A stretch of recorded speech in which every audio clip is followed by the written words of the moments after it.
It was the first day of school in Mrs. Lee's first grade class. She was so excited to start her first writing lesson with her students. During her lesson, students were allowed to write whatever story they wanted. They just had to use their six senses.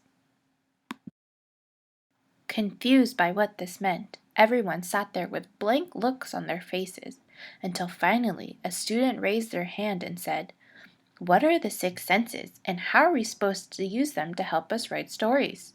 I thought stories were just words we write on paper." Baffled by this comment, Mrs. Lee told her students, "Oh no, friends, stories are much more than just words. Stories are our memories. They are like art. By using our six senses, it can help us write beautiful and elaborate stories. Let me tell you about the six senses." She began to tell her students about the six senses. There are six senses we need to help us write stories: big picture, memory, creativity, emotions, purpose, and fun. By using these six senses, we can create anything we want. Let me show you some examples. Let's start with the big picture. The big picture is a big idea or memory that you have. It helps you start thinking about what you want to write. For example, there once was a boy named Billy Bob. Billy loved to play with toys.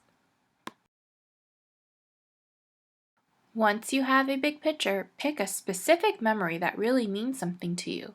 For example, Billy Bob loved to play with toys, but out of all his toys, he loved to play with his cars.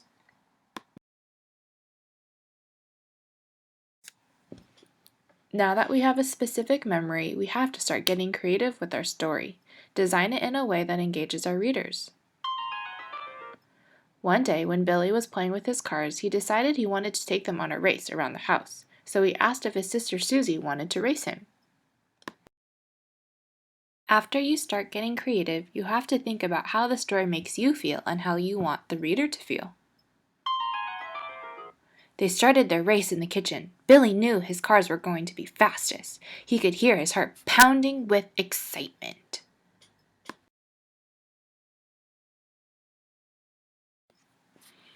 Once you have the reader's attention, make sure you are able to give a purpose as to why you are writing the story.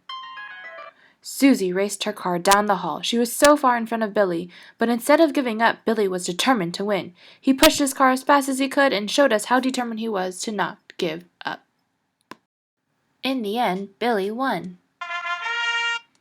Mrs. Lee turned to her class and said, "So you see, class, after your story is done, it's important to remember how much fun writing is. Writing does not have to be a drag. It's supposed to be creative and fun. So do your best and don't give up, just like Billy."